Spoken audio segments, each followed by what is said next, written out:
नमस्कार, मैं अनूप कुमार आप सभी का स्वागत करता हूं। जिस प्रकार से एक मुद्दा चल रहा है, केजरीवाल साहब कहते हैं कि आपको प्रधानमंत्री पढ़ा लिखा चाहिए या अनपढ़ चाहिए, और देश के प्रधानमंत्री नरेंद्र मोदी जी की वो डिग्री मांगते हुए नहीं थक रहे। और इसी डिग्री मांगने के चक्कर में गुजरात कोर्ट ने उनके ऊपर 25,000 का जुर्माना भी लगा दिया है। बातचीत करने के लिए दिल्ली के दीपक हमारे साथ। दीपक जी, कैसे देखते हैं 25,000 का जुर्माना कोर्ट ने लगा दिया, फिर भी बात नहीं आ रही केजरीवाल साहब? जय श्री राम, जय हिंद पत्रकार महोदय। मैं दिल्ली का दीपक और हर हर महादेव। देखिए, मैं आपको बताना चाहूँगा चैनल के माध्यम से कि अरविंद केजरीवाल एक ऐसी बीमारी है जो लाइलाज है, जिसका कोई इलाज ही नहीं है। और ये इस तरीके से फैलती जा रही है कि मुझे समझ में नहीं आ रहा है कि जो लोग केजरीवाल जी को उल्टा सीधा भी बोलते हैं, शराब घोटाले वाला भी बोलते हैं, शराब मंत्री भी बताते हैं उनके मंत्री को, मनीष सिसोदिया को, जो जेल में है, जो मसाज करा रहे हैं मसाज पार्लर में 4 चवन्नी तेल में। शिक्षा मंत्री है, वही शराब मंत्री है। और जो स्वास्थ्य मंत्री है वही जो है वो आपका मसाज मंत्री है। तो 4 चवन्नी तेल में और अगला कौन है जेल में, ये नहीं मालूम। अब ये लोगों ने उल्टी सीधी टिप्पणी कर रहे हैं, मोदी जी को गलत बोल रहे हैं, अपशब्द बोल रहे हैं। अगर ये पढ़े लिखे मुख्यमंत्री है ना, बुरा मत मानना, तो हमारे को कम पढ़ा लिखा भगवाधारी जो नीचे से ऊपर तक भस्म लगा के घर से निकलता है, हमें ऐसा प्रधानमंत्री और मुख्यमंत्री चाहिए। हमारे को कोट पैंट टाई वाला नहीं चाहिए। हमारे देश की संस्कृति अगर हमें धोती कुर्ते वाला भी मिलता है, जो हिंदू मुस्लिम सिख ईसाई सबका भला करता है, तो हमारे को योगी आदित्यनाथ धोती कुर्ते वाला ही बढ़िया लग रहा है। और रहा सवाल रंग का, तो रंग जो है वो उनकी अगर पहचान है भगवा, तो मेरा योगी जो है वो नीचे से ऊपर तक पूरा जो है वो भगवा है। उनका अगर कोई भड़वा बिगाड़ सकता है बिगाड़ ले। कोट पैंट में चलते, हवाई चप्पल में, सिंपल पैंट चप्पल उन्होंने हवाई पहनी थी। सुबह मॉर्निंग वॉक में वो वुडलैंड के जूते पहन के घूमते हैं भाई साहब, महंगे वाले बढ़िया। उसके बाद वो दिखावा करते हैं, 10 करोड़ के स्विमिंग पूल में नहाते हैं भाई साहब। वो सीधी सी बात मैं आपको बताऊँ, पहले वो घूमते थे वैगनार में भाई साहब। मैं अन्ना आंदोलन में भी था, भाई साहब एक बार रुक जाओ, मैं अंदर आंदोलन में भी था। अन्ना आंदोलन में इन्होंने मेरे से कहा था कि भैया मैं अनिल कपूर की तरह नायक पिक्चर वाला हूँ। ये एक दिन के सीएम की तरह हमें भी लग रहा था। वहाँ बेचारा अन्ना हजारे बैठा हुआ था। ये गुरु का सगा नहीं, ऐसा कोई सगा नहीं जिसको इसने ठगा नहीं। ये कुमार विश्वास का सगा नहीं, ये दोस्त का नहीं, ये भाई का नहीं। इन्होंने भाई साहब जो हमारी किरण बेदी, जो अभी लेफ्टिनेंट गवर्नर भी है एक राज्य की, किरण बेदी जी के एक बताए रास्ते में अगर ये चलता, आज अन्ना जी बीमार है। ये कह रहे हैं हम वर्ल्ड क्लास सुविधा दे रहे हैं। अगर ये वर्ल्ड क्लास सुविधा दे रहे हैं ना, तो इनके हाथ धोने का भी साबुन नहीं है। आप इनके अस्पतालों में जाकर चेक कर लो। नहीं यकीन आ रहा तो मैं बहुत जल्दी चैनल के माध्यम से वीडियो डाल दूंगा। इनके अस्पतालों में हाथ धोने का साबुन नहीं है। आप सोच सकते हो अगर कोई व्यक्ति शौचालय का इस्तेमाल कर आए और उसको हाथ धोने का साबुन ना मिले, क्योंकि इंग्लिश तो है नहीं कि उसको वो पाइप से धो लेगा या वो कागज़ से धो लेगा। अगर वो आके डॉक्टर को टच कर दे या डॉक्टर को अपनी रिपोर्ट दिखाए, तो वो कितना बीमारी कितने लोगों पे फैलेगी। ये वर्ल्ड क्लास सुविधा की बात कर रहा है। आज कोविड-19 के बाद अगर नरेंद्र मोदी जी ने लोगों को कोविड वैक्सीन नहीं लगवाई होती, देखिए मोदी जी ने सिर्फ एक नीति अच्छी रखी है। मैं सलाम करता हूँ उन पुलिस वालों को, मैं सलाम करता हूँ उन क्या कहते हैं सफाई कर्मचारियों को, डॉक्टरों को, साइंटिस्टों को, जिन्होंने वो वैक्सीन बनाई।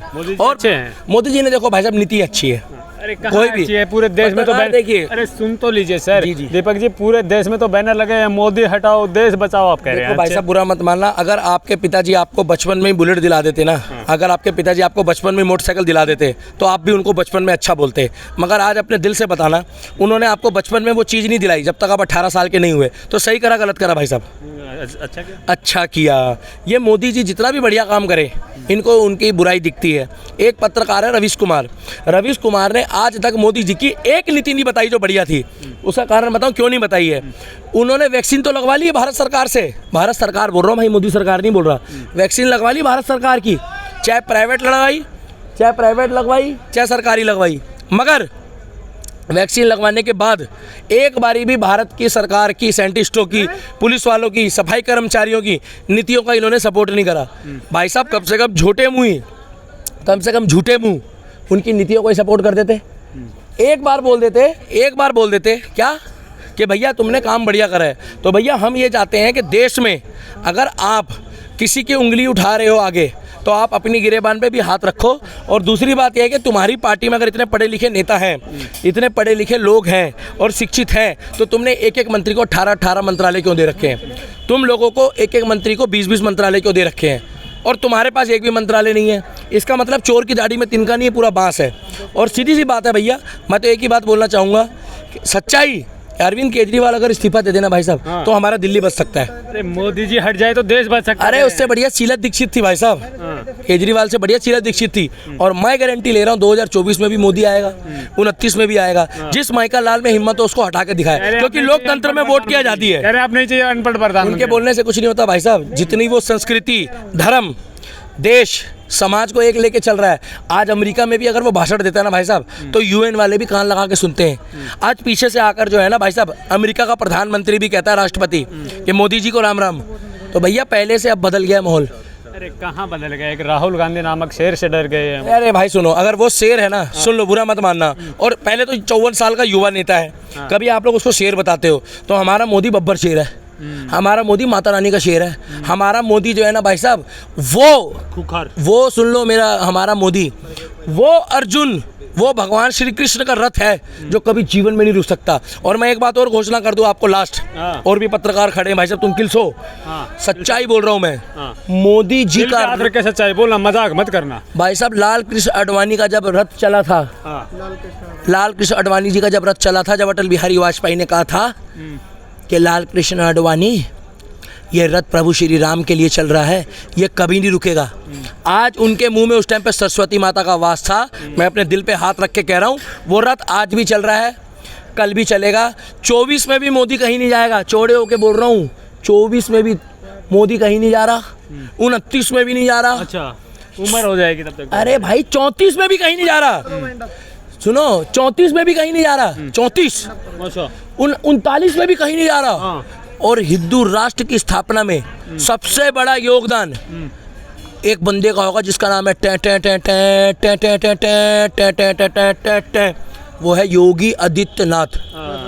जो कहेगा मैं प्रभु श्री राम की शपथ लेता हूँ, हिंदू राष्ट्र बनने के बाद, अरे क्या नज़ारा होगा पत्रकार, आपके बच्चे, ये कैमरामैन अभी जवान है, इसकी शादी हो जाएगी, इसके बच्चे कहेंगे पापा आपने बहुत बढ़िया काम करा। क्या कहना चाह रहे हैं, हिंदू राष्ट्र बनेगा तो इनकी शादी नहीं होगी? हिंदू राष्ट्र बनने के बाद जब इनके बच्चे कहेंगे ना भाई साहब, एक अलग ही मजा होगा। और देखिए भाई साहब, उसमें हिंदू हो, मुस्लिम हो, सिख हो, ईसाई हो, सब सुरक्षित हैं, सब हमारे साथ रहेंगे और किसी को कोई दिक्कत नहीं आएगी। उसका कारण है, हाँ, मुसलमानों का सब यही रहेंगे भाई साहब, सब साथ रहेंगे, सब साथ रहेंगे, किसी को कोई दिक्कत नहीं आएगी। और जिसको दिक्कत होगी वो भाई साहब तारों के नीचे से, जैसे बजरंगी भाईजान में पाकिस्तान गए लोग, बांग्लादेश जाते हैं, वो वहाँ जा सकता है। पता क्यों? आटा 160 रुपए किलो। तारों के नीचे से जाते, खुले मन से आते हैं वो। हिंदू राष्ट्र का स्वरूप क्या होगा? हिंदू राष्ट्र का स्वरूप ये होगा भाई साहब, एक हमारे रामचरितमानस की तरफ किसी ने अगर आंख उठा के देखी, जो लोग पन्ने जला रहे हैं, हमारी बहन बेटी की तरफ आंखें उठाई जाएगी, हमारे धर्म के खिलाफ टिप्पणी नहीं करी जाएगी, धर्म परिवर्तन होना बंद हो जाएगा। और सुनिए, एक देश एक कानून होगा। अबे तुम सरियत से चलोगे? धर्म परिवर्तन तो धीरेन्द्र शास्त्री करवा रहे करें। नहीं भाई साहब,